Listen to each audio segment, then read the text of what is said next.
Hello, I am retired Army Brigadier General Evelyn P. Foote, or Pat, as most of my friends know me. The tape that we are making today is being made in conjunction with the Women's Army Corps Foundation's audiovisual program, and especially that part of the program that will be dealing with Black WAAC history. Here today to talk about the service as a member of the Women's Army Corps, which she experienced during the Second World War, is Mrs. Charity Adams Early, who is a most distinguished soldier, an educator, a wife, a mother, and a much-honored citizen of Dayton, Ohio. Mrs. Early, good afternoon. Thank you. Good afternoon to you. Let's go back to the beginning. All right. When you made that big decision to enlist in the United States Army, that was back in 1942, wasn't it? That's right.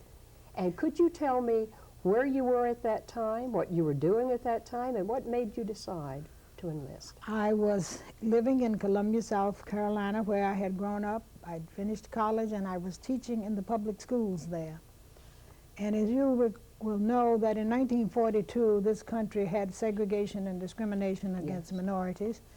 And when the opportunity came for me to try something else, I decided to do it. Teaching was about the only thing available for you unless you went into domestic service in that part of the country. So I was rather, I guess the Army was recommended to me, and I was recommended to it, as were most of us who were in the first officer candidate class, and I decided to take it. I understand one of your deans at Wilberforce University had recommended you. Dean Teal, the Dean of Women, had recommended me, and several other women from our who graduated from Wilberforce. Not all of them chose to investigate this potential for service, but I did. And I'm very curious, what did your family think about this? I think my family thought it couldn't happen, as most people did. And so when I mentioned it to them and I filled out the application, they reminded me that they had always taught us to think for ourselves and make decisions. But again, they told me to do that when they thought it couldn't happen. Right. But when it did happen, they were extremely supportive. Very fine. Were they able to be there the day you were enlisted into the service? No. Strangely, I applied from South Carolina, but I went in from Columbus, Ohio, because the Army didn't answer me fast enough, and I went on back to graduate school. And that's where they caught up with you? And that's where they caught up with me, and that's where I went in. So I came in from the 5th Service Command. Now, exactly when was that in 1942? I was inducted into the service on July 13th, 1942. How did you get out to Fort Des Moines? Well, that was half of the Ohio contingent. The other half showed up on the July 18th, 1942, and we were prepared to embark for Fort Des Moines right then and there. Fantastic. And so when they were inducted, the second half of the group, we all were marched, and that's where we learned how you march. We were marched into a train. Into a train, there you sat for there a few we days. sat. And we came on to Des Moines then. So you came into Fort Des Moines, and you were members of that first officer candidate class. That's right. And tell us something about the training you had there, your officers, and if you remember the names of individuals that we could record here. Yes. Colonel Don Faith was the commandant of the First WAAC Training Center at that particular time. When we all jumped out of those trucks at the back of, at Des Moines, at the back of those trucks, we were marched into a staging center, a reception center, I guess it was. We had to learn the terms. The reception center, and the first thing that took place was literally a shock to us. There had been 25 of us who had traveled together from Columbus, Ohio, and an officer came in and asked if the colored girls would move over to some seats he had way over in the corner. And then he proceeded to call the rest of them by name to send them to their quarters. And of course we were sort of shocked that this kind of action would take place. When they call you by name, just call everybody by name. But we survived that, and we went to our separate quarters, number 54 at Fort Des Moines, Iowa, and that's where we had our basic training. Now, as for the training, it was all the same, and we were in the 3rd platoon of the 1st company of the 1st training regiment, and we had exactly the same training. But was your training separate from the white women, or were you together? Sometimes, when it called for platoon size group, it was separate, but when it was company size or in mass demonstrations of physical training out on the parade ground, we were all together. You were all together. Yes. There. How would you say the white women in the company, and I'm sure many of them were from the South, Yes. so areas that were used to Mhm. segregation, Yeah. how did they receive you as fellow Well, officer candidates? we all approached each other cautiously. Remember, segregation was on both sides. Absolutely. So we all approached each other cautiously. And I must say that although we were in separate quarters, we knew the members of our class, we had our formations together, and there was only one real incident all the time we were in officer training school. Remember, we're a select group, and I guess they hoped that some of the foolishness of that sort of stuff would stay out of it. So we only had one very bad incident, and after that was over, she was all right. Very, very, very good. Well, now you graduated in August of 1942. It's 29 August 1942. And were commissioned at that time third officer. Third officers, that's right. And I understand you stayed at Fort Des Moines for quite some I stayed time. at Fort Des Moines until January 1945. But I had lots of different assignments. Tell us about the different assignments you Well, had there. I must tell you that the afternoon after we graduated, two things happened. Some of us moved into officers' quarters on Officers' Row out of the barracks. Right. That afternoon after we'd moved, we were interviewed. And I remember that, I don't remember what his face looked like, but the officer who interviewed me didn't look up. He asked, "You Adams?" "Yes, sir." "Do you want to recruit?" "Yes, sir." "No, sir, I don't know what it is." "Yes, sir." "What do you want to do?" "I don't know, sir." He said, "Thank you. I don't know what I'm going to do with you young women. You're too young to be in the Army in the first place." That was on Saturday, and Monday morning I was made a company commander. As your very first As assignment. my first assignment was a company commander. One thing I had forgotten earlier, when you were getting issued your uniforms, were they a good fit, or were they what I have heard in the past that you got a little bit of everything? Of the 40 women in the first group of the black women, only 2 people got a uniform the first day we went for uniforms. Only 2. They were either the waistline was too small, because we were young, slender women that too small, the skirts were too short, I remember my sleeves were always too short, I have long arms. And in my feet, they had an argument about what size shoe I had worn before versus what the Army sizes were. But we got pieces of uniform. Everybody got a hat. Everyone got the hat. Everybody got a hat and a purse. Yeah. And so that we were authorized to use all the pieces we had and just keep on adding to it as we got the other pieces.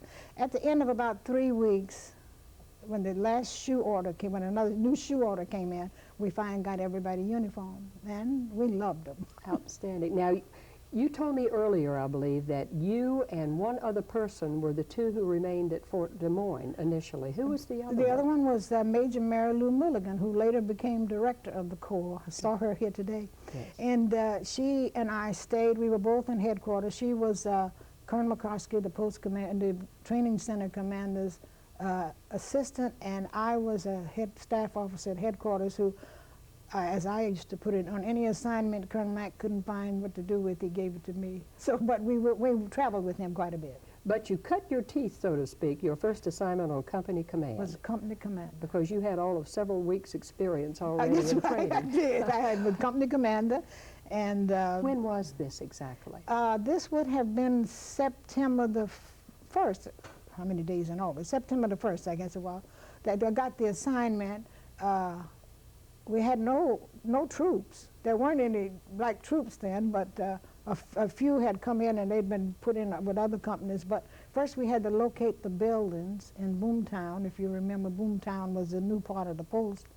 And we had to locate the building, get supplies, and we each were carrying an officer's guide and a quartermaster manual under our arms so that this would tell us what to do, and relying on what we'd seen our company commander, Captain Stillman, do when we were in training.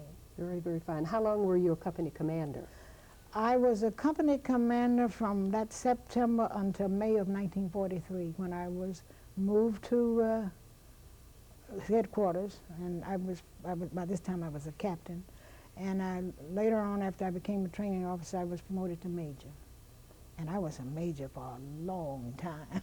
Well, I'll tell you, but in your entire career, for about 4 years? Yes, from, I did very well. From third officer to lieutenant colonel. I'm not not a bad complaining. promotion It's rate. just the first part of it came so fast that the other part seemed slow. Well, now tell us about the second job when you were a staff training officer.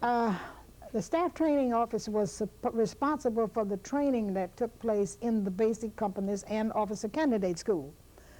We had nothing to do with the housing and the clothing and the feeding. That was the company officers' duties, but we were responsible for seeing that they were trained, and there were many officers there to do the training, but we checked on attendance and whether the officer was teaching properly, even though he had been in the Army many years more than we had, and we were just supervising the training. And we also wrote courses when new courses were required.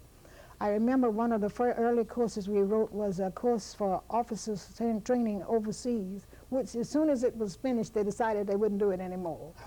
So, but then, as I said, I took on many other assignments. The 7th Service Command in Omaha had ordered the post commanders and unit commanders to have somebody who did work simplification. Right. That was what equivalent to a civilian efficiency expert, I think. So I got that assignment, and then the following that I got the assignment. They didn't change, they got added on to. I was assigned to forms control. That was another directive from the service. I think that one came from the Pentagon. That we had to survey the forms on the post. Everybody was creating forms so badly. We were running out of numbers, Yes. you know, and I had to collect and study the forms and see if I could come up with forms that would consolidate as many as possible, which I did. I enjoyed that one. And just certain little jobs that got assigned to me, you know. I escorted visitors, explained the WAACs to people, later on accompanied bands on bond sales trips. Right. Yeah. I would imagine you had many visitors to Fort Des Moines during those years. We were all curios, so to speak. I must say that beginning at when I moved up to the headquarters, I never found that there was any racial distinction in the assignments. As a matter of fact, I was taking on everybody else. Very good. Now you had another job there. You became a station control officer. Exactly what is that? That was a enlarged form of the work simplification. Okay. Yeah, there was sort of an efficiency expert. Just whenever they, and also I responded to complaints. Very fine.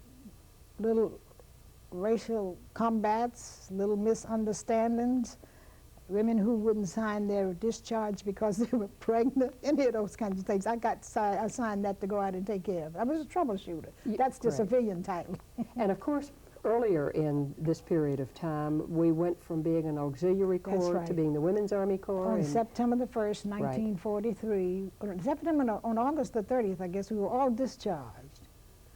And on September the 1st, those who chose to stay in the service were sworn into the Army, to the Women's Army Corps. Very fine. And we lost, I have since heard that we lost about a third of that first group, but I didn't think it was that large from my point of view, you know, so because most of us were having gotten over the initial training, we were very pleased to be there. For the duration in 6. For the duration in 6.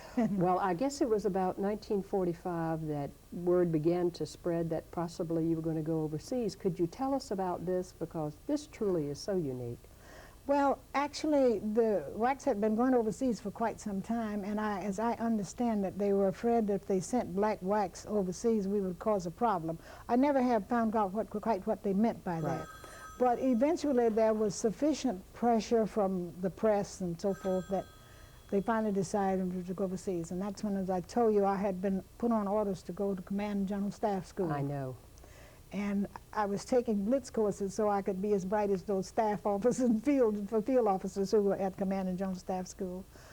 I was taken off those orders and given orders to go overseas after Colonel McCroskey ascertained that I was willing to go, as if that had anything to do with it. He just wanted me to go happy. I would imagine at that time, although perhaps I'm wrong, that just the awareness of the fact that you were becoming truly a part of women's military history by being the first black commander of a black female battalion to go to Europe. How did that hit you?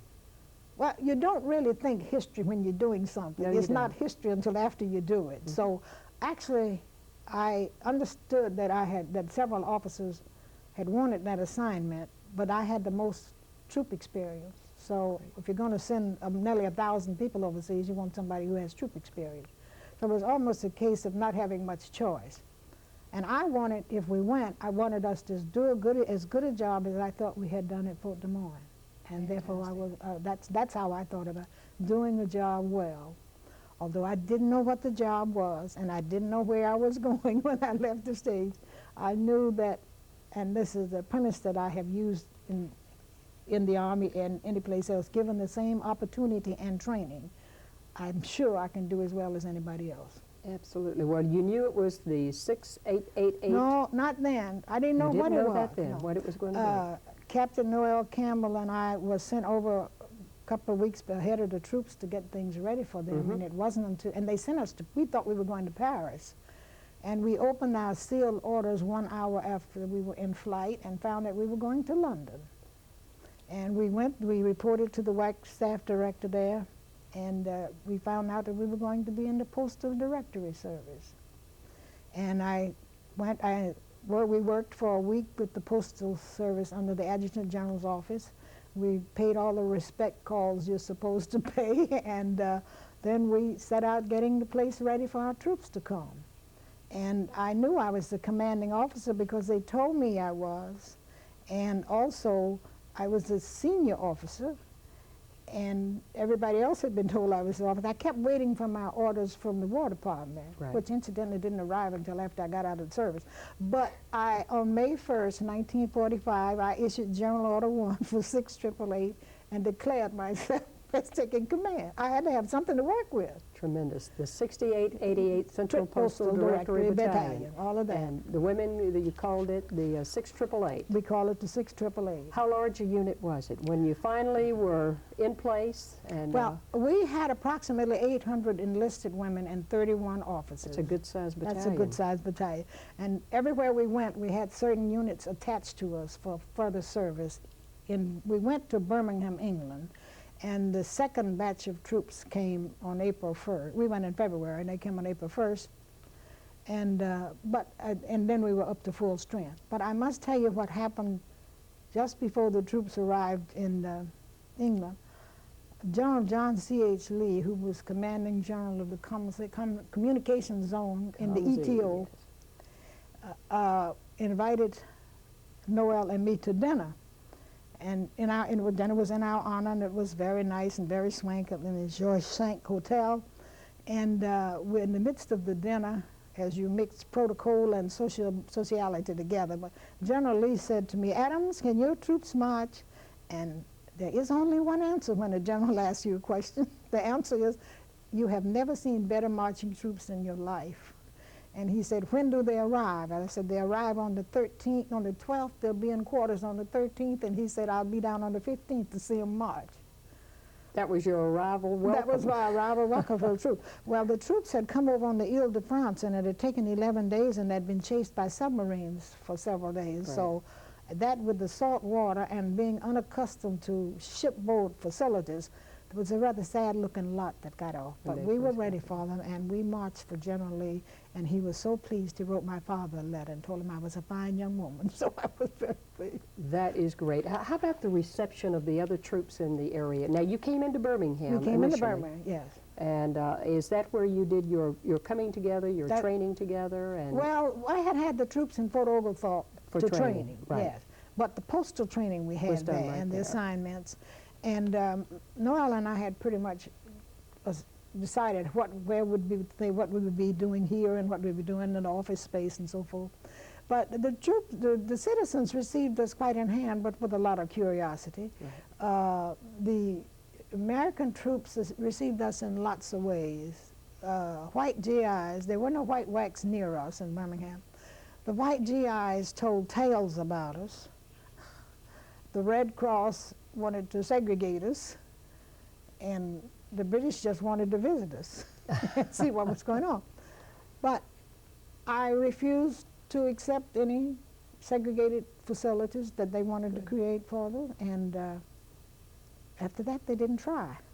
Very fine. Were there white WACs in the area when you got there? There were not any white WACs in Birmingham, but there were white WACs in lots of places on UK, and they all used the same WAC recreational hotel in London. And this is where the real problem came in. The Red Cross wanted to set up another hotel for the black WAACs, and I promised them that it would be over my dead body before anybody slept there, and nobody slept there to my knowledge. So it went off when And when I got to France, they said it had trouble with me, and I said, no, I had trouble with you, and they promised me I wouldn't have any trouble with them. So Outstanding.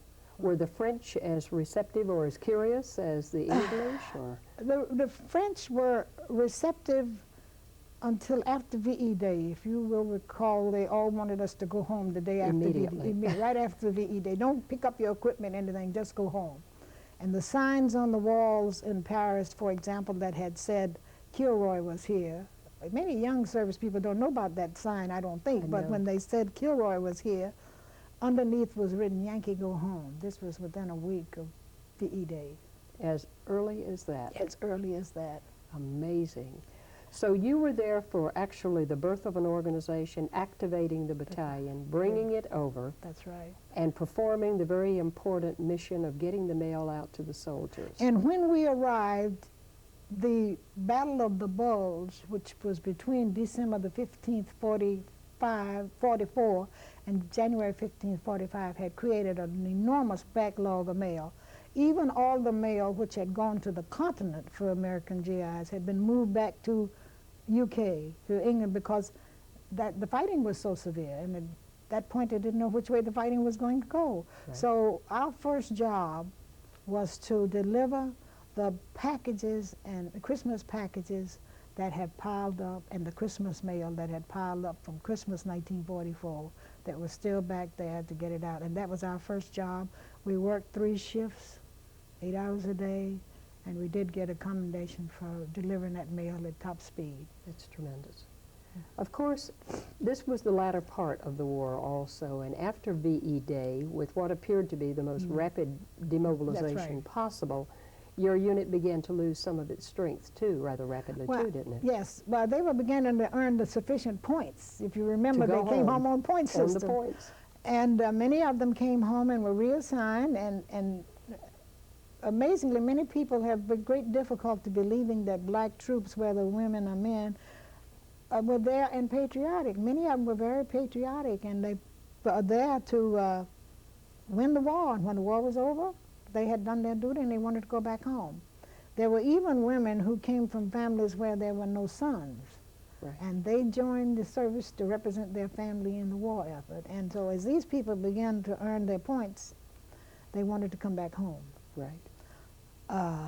I came back home, and the only potential assignment I was going to stay for a while, but the only assignment they had for me in the Pentagon. I had had 2 different 30-day temporary duty assignments in the Pentagon, and I kept getting lost. I decided I didn't want to go in the Pentagon. 30 years later, 40 years later, it hadn't changed a bit. People still get lost in there. the Pentagon. So when did you come home? I came home at the end of December 1945. And you weren't discharged immediately then, though? You stayed home. All of my troops, not all the troops had come home from the 68888, but it was now so small, I didn't fit the TO, so I came home. I didn't come out until end of March in 46. In 1946. So you had slightly less than 4 years. 4 years of service. I tell you, I wasn't complaining. I did very well. You did outstandingly to retire as or to come off active duty as a lieutenant colonel. Did you retain any reserve affiliation? No, I did not. When you came off active duty? No, I did not. So you went back to school at that time then? I went back to and school. Got your master's I finished degree. my master's. Used your GI Bill, I hope. I certainly did. I not only Outstanding. used it there, I married a man who was in medical school in Switzerland. I worked on a doctorate at the University of Zurich in Switzerland. Fantastic. With the GI Bill. With the GI Bill. Now, you and many of the members of the unit have maintained real close contacts over the years. That's right. So, tell me how you've done this. Well, I guess it must have been about 10, maybe 12 years ago that a group of women up, I guess, in the New York, New Jersey, Philadelphia area and whatnot began to get together for reunions. We all kept in touch with those people who were close to us, you know. Right. But they began to have reunions, and I didn't get involved at that time because they couldn't find me. They were looking for me by my maiden name, and I had been married for some time. So they finally found me, and I went to my first reunion in 1988. Wonderful. Well, we are certainly glad that you came to this one this year. I and am so many too. of your organization Yes, are here also. many of my friends, and as they refer to themselves, my troops. Your troop. They'll always be your troops. That's true. And even though I tell them, please call me by my first name, oh, I can't do that. Never. No, You will that's always be the ma'am, I am sure. Yes, I'm afraid.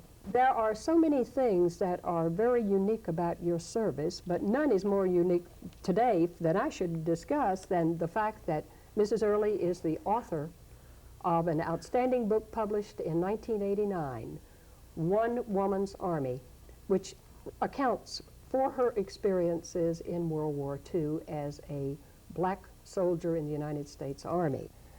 I think I would speak for many of the women who say that we are proud of what you did for us and what you did in serving the Army. Thank you very much. Thank you. Mm-hmm.